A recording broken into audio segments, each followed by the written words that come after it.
hilariously now, I'm famous for taking turkey twizzlers away. Not just that.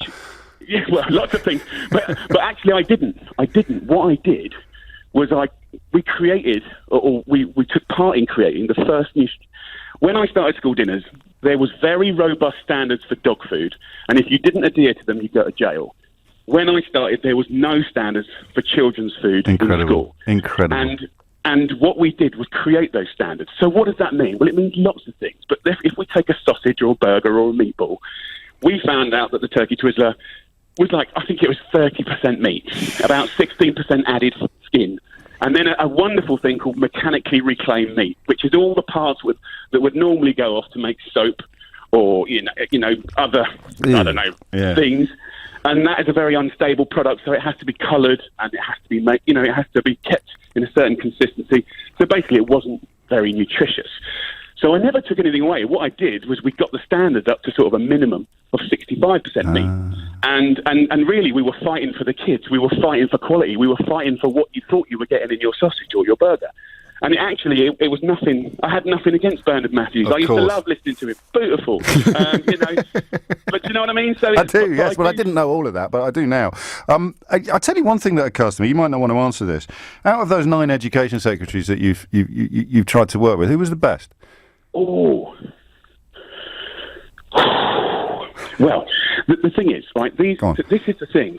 For the people like myself and other charities and other institutions or people in the field that are passionate, and I'm one of the youngest, but we've been caring about this for 16 to 30 years. These politicians are like ships that pass in the night. Yes. The one that's been there the longest was Mr. Gove. Yeah. And I have to say, I had massive problems with Mr. Gove because he sort of stopped. He did another review. The review took 2-3 years. The review, pretty much everything we put in place went back, plus a little bit. But my problem was I'm not sure what we gained was worth putting the brakes on for 2-3 years, because when you're trying to make a cultural shift change in such a big organisation of schools, we like continuity and we like a single dream. We like a North Star. Of course. And so I'm not sure. I mean, he seems to be saying a lot more stuff on point.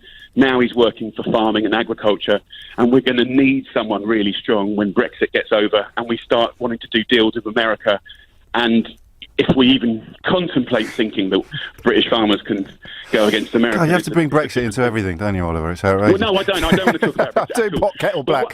One thing worth mentioning is, if you look at the myriad of social care services, what's really interesting is the means test for a school lunch actually gives you the keys to most of them. Of course, yes. So fundamentally, we've always known that school lunches are symbolic, because the means test for the school lunch allows you to access other things in social care. So the idea for me of a child being singled out. Yes. And here's the other thing. So for a means test, you have a cap to how much a family can earn. And the debate for 15 years amongst the people that I work with is that cap high enough?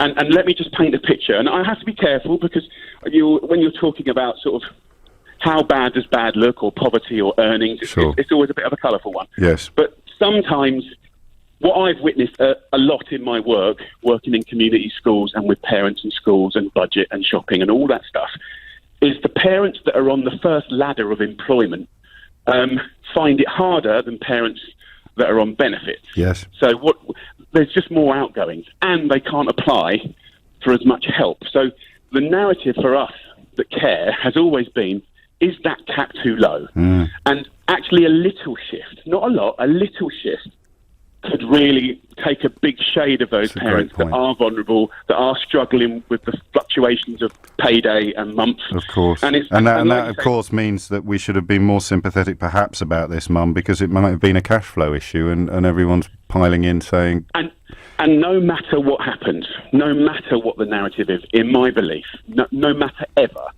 no British kid should ever have food turned away from them at school. The biggest gift you can give to a teacher, is a child that's fed, that can concentrate, that can focus, that has the best possibility of maintaining their brain. The brain consumes 20% of all energy consumed. If they come to school with energy drinks, if they come to school with nothing, if they can't get a lunch, they can't focus, they can't learn. And if you care like I do about base. What I think the country, no matter what, where the rich, the poor, the entrepreneurs, everything in our country, I believe, is based around how bad is bad. How bad is bad. I hear you. And if you can't treasure that, we should all treasure that. I've been owned. I've been completely schooled. I've been schooled on my own show. Yeah, I suppose it just makes a pleasant change. Yeah, and you're right. I mean, just that line there that you said, no British child in a British school should be turned away from the dinner queue. Jamie, you've got to get back to work. But before you do, I've got a new team since we last sat down together, and my colleague Keith is literally the mythical man you were talking about last time we had a proper chat, and the 37-year-old man who loves cooking, and you are his absolute hero in this field. Two things he wants to know. Have you ever tried swapping the green pesto for red pesto in the chicken in pastry in the 5 ingredients book? Because he reckons it's astonishing. It might be better. Keith, how about that, mate? Seriously, I told you made the right choice when you came on this show. And the second thing is he really wants to do the pork chop with the bourbon, but he lives in rented accommodation and he's frightened of setting the kitchen on fire. So could you just give him a quick tip? Well, you don't have to flame it, brother. I mean, I would just say, man up, open the window, put the fan on, get the fire hydrant nearby, get back up, maybe have the phone ready for the fire engine, and just live the dream. Flame it up, eat it, enjoy. Brother, I hope that was useful. It was, hopefully. He's going to be flaming tonight.